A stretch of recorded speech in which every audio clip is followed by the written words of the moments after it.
Alcoholism is not a habit, it's a disease. What are some of the ways people can overcome addiction? So, rehabilitation, emotional, social, psychological. Are there ways in which some can work on coming out of bad habits? I would change that term bad into unhealthy habits. Unhealthy habit which comes to my mind is the gossiping. It is a 3-filter test by Socrates again. One friend of Socrates came and how can we get out of procrastination? If you can give some steps. Most often we think it is a habit. However, if you begin to understand what, unless my tail is on fire, I will not run. In life, people have to achieve so many things. Most people fail to identify what is their purpose and goal. So how can we identify our goal? Sounds like a tough question. If a bird wants to eat something, is hungry, they look for fruits. So there are certain. Further in the line of decision making, is it okay that we look for signs from God? Hello everyone, welcome again to the Inspiring Heart Show. Today I'm very glad and delighted that I could have a very renowned Jesuit of Delhi province, Fr.Robin SJ on the show. He comes with a rich background of counseling, of mentorship, of educating young hearts and minds, and especially working in the de-addiction centers. If you want to enjoy this conversation and benefit from his deep insights, stay tuned with us till the end. Now, addiction is very prevalent these days, not only among the adults, about the youth, very much teenagers. A lot of substance abuse is taking place in schools and colleges these days. Now, you have worked for a pretty long time in de-addiction centers.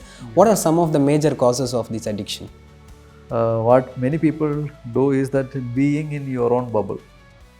Being in your own bubble, you understand that. Same way is one of the aspect is here in addiction or substance dependency is certain. Being in his own or her own bubble, that is one thing. So, no social interactions, that is one main part of it. And then family relations, social relations and all that is one. And second is easy accessibility, availability of drugs. If you are placed in a drug corridor or if you are placed in easy places where it is easily available, certainly you will try to get it. And there are other main means, but then these are some of this. And if you are in a culture and background where intoxication is accepted, normal, and then say that, okay, this is part of our socializing, then there is a tendency to move forward.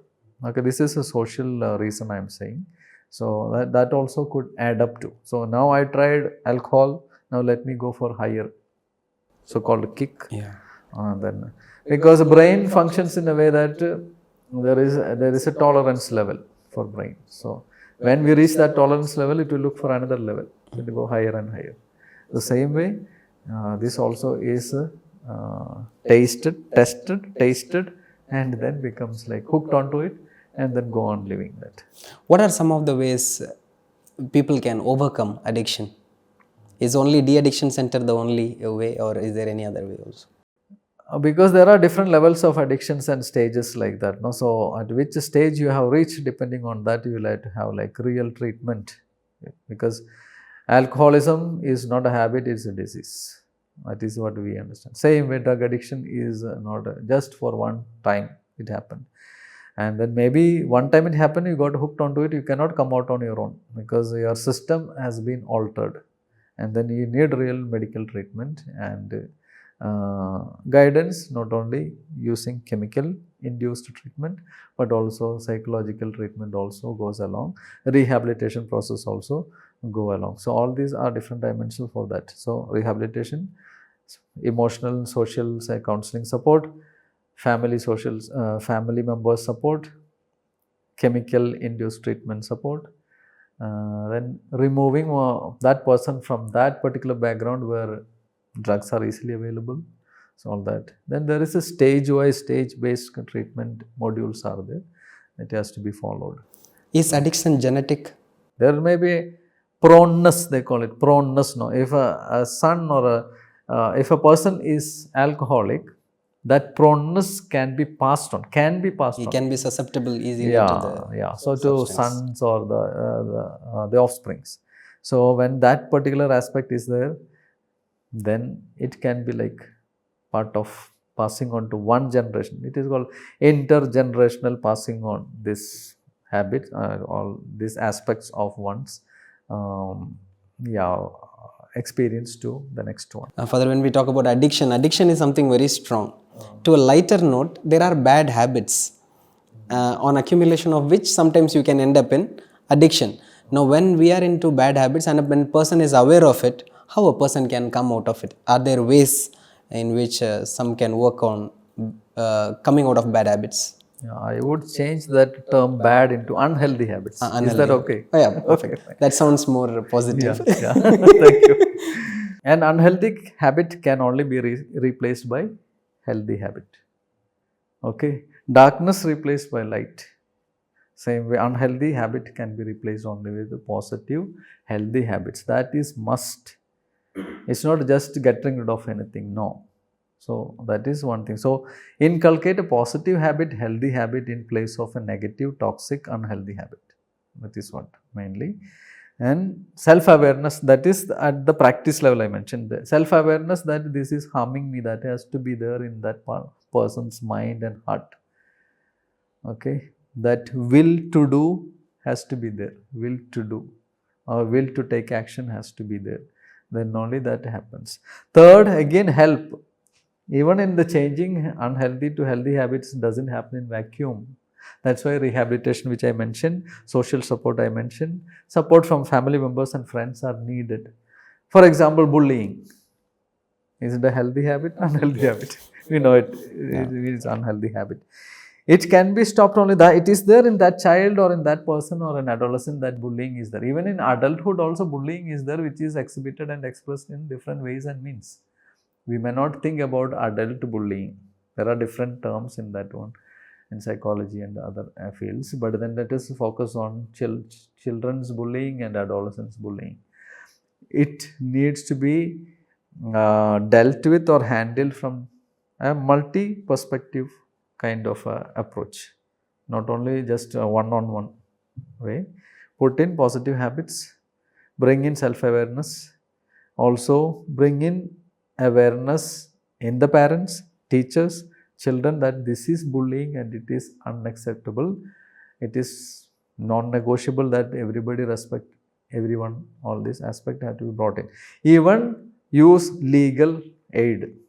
Means that if that is not allowed by law, it has to be conscientized that every person in that institution has to be conscientized that this is illegal, that is a crime if it is. So, Father, what are 3 things a person can do to come out of an unhealthy habit? Okay.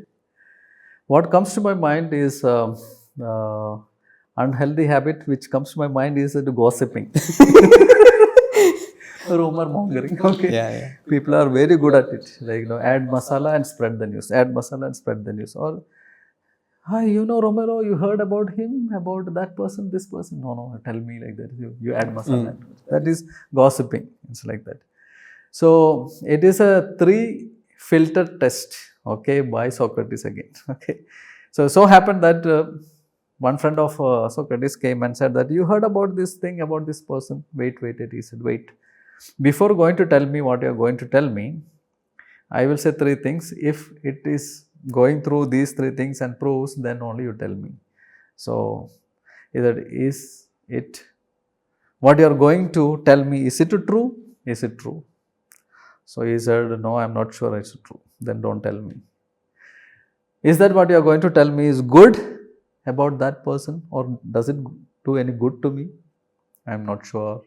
Will not. Then don't tell me. Is that what you are going to tell me is necessary to be told? No. Then don't tell me at all. So, either necessary, in some context they said, is it useful to me, the person who is listening? So, true, good, necessary. So, if that is there, you can take steps to continue with that habit of telling things. Otherwise, don't tell at all. So, that is one thing. At this point, I am becoming a bit more curious. If we have to take one specific unhealthy habit, call it a procrastination. Okay. So, how can we get out of procrastination, if you can give some steps? Many of us including me, I have noticed that yes, especially in adolescence and young adulthood age, procrastination was one of the difficult struggle I faced. Some of us do go through it time to time. Sometimes it is part of their trait, which means their personality trait. It is procrastination is part of it. I do not say it is, when you look at it as a trait, then it is no more a habit. It is part of the person. But most often we think it is a habit, very unhealthy, we know it. However, if we begin to understand what is procrastination, what triggers procrastination, we can. Sometimes procrastination is situational. In some situation and circumstance only they will procrastinate. Other times no. So, real understanding of what is procrastination and what triggers procrastination, that differentiation we know, then we can handle it. Breaking into small chunks. This particular habit or understanding itself is a main aspect of it. Whether it is situational, whether it is part of my personality, or only certain circumstances will have this procrastination habit in me. Okay.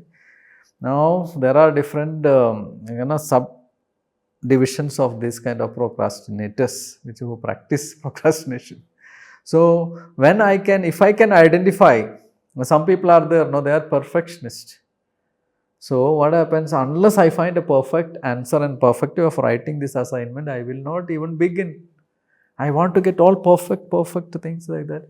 So the last minute also they will be postponing. It's a perfectionism. So that triggers that need for perfection in me, triggers procrastination. Sometimes unless there is a stress and tension, I will not work. That the thrill of doing it at the last moment, some people get the thrill, that triggers procrastination. So there are different kinds of this one. Unless my tail is on fire, I will not run. so that also is there. No, some people need that fire on the tail, then only they will begin to work. So different. Some people are dreamers. They keep dreaming about writing assignment. They complete it mentally. Yeah, they complete it like in the dream, but not reality, not there. So if we can identify what sort of procrastination is there in me, and then take steps based on that, it's like that catered to that kind.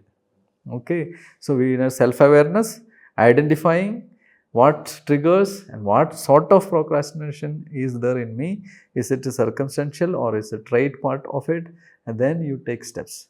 Then there are different ways and means. It could be behavioral way of approach to deal with it, or a time management skills will help us also, or psychological means also are there. So there are different means. You, according to the identified way of procrastination, you deal with it. So breaking into small chunks, identifying, deal with it. So that is it. Talking about procrastination also calls for that you want to achieve something. In life, people have to achieve so many things. So when people talk about I have a goal in life, I have a purpose in life, most people fail to identify what is their purpose and goal. Mostly it ends up in hit and miss. I try this, I try this. So how can we identify our goal and purpose? That sounds like a tough question. Yeah, as I said that I tend to, as a person preference is I tend to look at it from the context. If a bird wants to eat something, is hungry, wants to eat something, look for fruits. So there are certain needs that motivate us. Okay. So what motivates me or a person, that can also lead to my own goal, life goal. So that is a particular need. I don't want to limit it to my need fulfillment kind of a life goal, but that is one of the main aspects. If the basic necessities of life like food, shelter, water, air and all, if it is not met, then what happens? So that is the need fulfillment leads to goal fulfillment or goal reaching, goal setting and reaching the target. So that is one way of looking at it, as I see. It could be based on our cultural values, religious values. All these add up to like a goal setting and purpose in life. I remember reading, when I was a philosophy student, I read this book, Man's Search for Meaning, Viktor Frankl. So he said when he was in concentration camp also, he could find a purpose in his life, meaning in life by being able to make choices. I can make a choice whether I to smile or cry, or not to smile, always look serious. I can make a choice whether to be with my companion who is struggling or not. Making choices in view of the well-being of others, he found meaning. He found a purpose. Okay. A story comes to my mind, anecdote. It's allowed, no? Yeah, Anecdotes. sure. Feel free, anything. So this happened in a particular hospice, let us say that smaller one, and that there are two patients in that particular room, and the nurses there noticed that they are very having good company.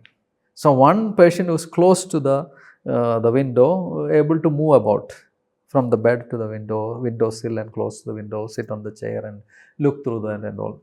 Whereas the other one was like almost bedridden, the farthest end. So he needed more help. So what happens? They increase their company, that the one who is near the wall window used to look at and explain to him what is he seeing there, all that is happening there.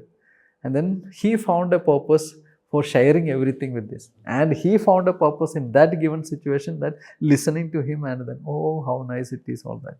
He also longed, if only I could shift to that place and then see that one. After some time, one fine morning, then as destiny happens like that, he expired, the one who near the one. So he asked the other one, at the other end asked, can you shift me into nurses to that near the window? Why you want? They asked. Because my companion used to sit there, look through the window and explain to me people moving about, there's a rally happening there, children playing in the park, and all that is happening on the road. Oh, right. And I was so thrilled, I was so happy, my pain and everything I forgot. Now I want to move on. So the nurses said, is it so? We are glad to hear that. But you know, the other side of the window is a huge wall. And the person who was sitting there was blind. You get the point? Yes.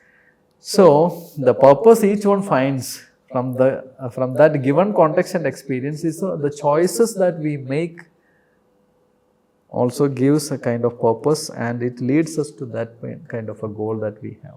Choices has to be made daily and in view of that which is in our mind. We create our own goal, we create our own purpose. It's that who we decide what we become. But when youth try to look at their future, that I don't know where to find my goal. I want to do something, I want to achieve something, but I don't know how to find it. They find all the doors closed. Okay. So how can they look at their goal? What are the ways in which they can introspect? What happens in the education system, especially in class 10, class 12, that schools arrange for a career guidance counseling. Because the students in the adolescence or young adulthood, I think that they do not have all the information that is needed to set a goal, to choose a road, or which road I will take. They do not have that information. So this career counseling guidance and all is organized, so they give exposure to these students who are struggling to find a goal. So prepare an ambience, atmosphere, wherein people get more and more information and then can decide upon, and sometimes they are not able to decide upon, then elders who are experienced, who can give all the pros and cons of it. Okay, this is with regard to choosing that which is career orientation, as well as what road I will take. Now, if we look at not only youth and even life in general also, for youth also sometimes we have to choose a road. We cannot, if you remember that Robert Frost's poem, that road not less traveled, the road not taken. Yes, like that. It's a saying that I stood there and watched at two roads. It's a two-pronged roads, and I cannot take both roads and become one traveler. I cannot have bilocation, no. So I had to choose. So making choices, and the one road which I chose was less traveled by and made all the difference.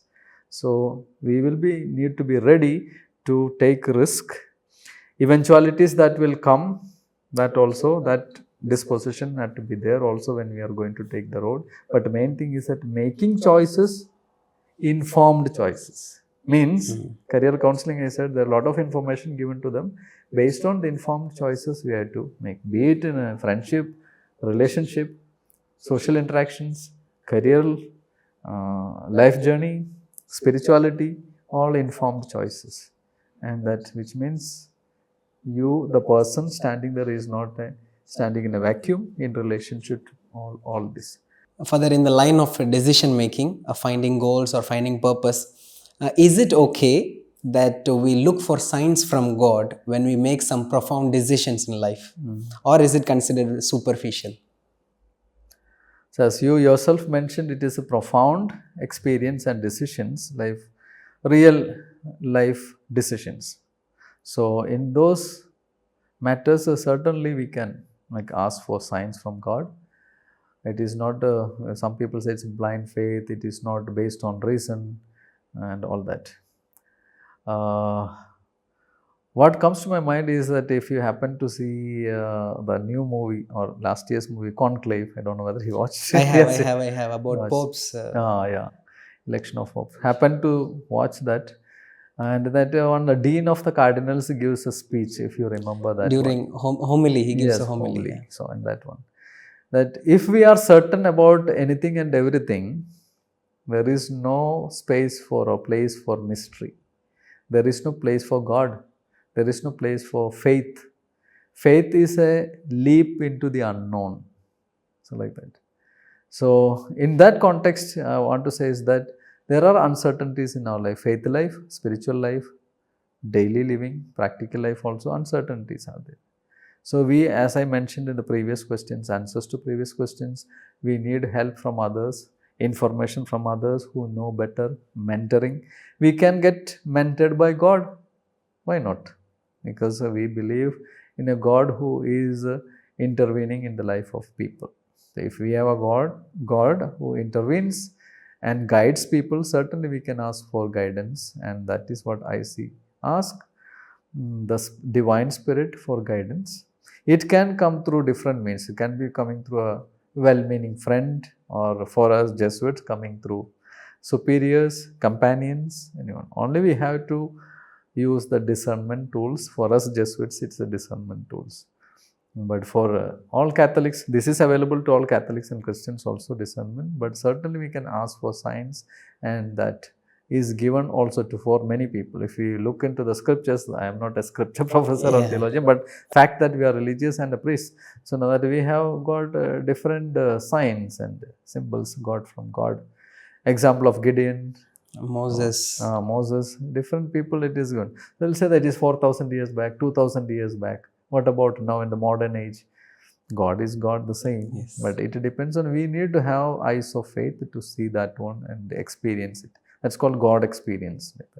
So guidance can come through. It may be through scriptures. While reading scriptures, God will move our spirit within, and then we can get guidance through that one. There may be specific signs also that I have listened to people who have got specific signs by which they understood it's God's guidance most of the time. So certainly we can ask God for guidance, and the signs are given also to many people. So it's ultimately in our personal life, in our spiritual life, we need to take that leap of faith. As the philosopher Soren Kierkegaard would say, we need to have that leap of faith. Yeah. And today from this interaction, I really feel that no matter what your personal growth process is, we need to always have the leap of faith and eyes open to what is happening around and what is happening to oneself. Thank you so much, Father, for your insightful conversation. I'm sure all those who are watching today are inspired by you, inspired by the insights that you shared today. Thank you so much for joining us, and we assure you of our prayers for your future ministries, and do pray for us. I am glad that you invited me. Thank you for inviting. It's a pleasure to share these insights in a formal kind of setting, but then very leisurely manner. So what helped me is this not very formal, but then the questions facilitated my reflections and insights, and thank you so much. Thank you so much, Father. Thank you.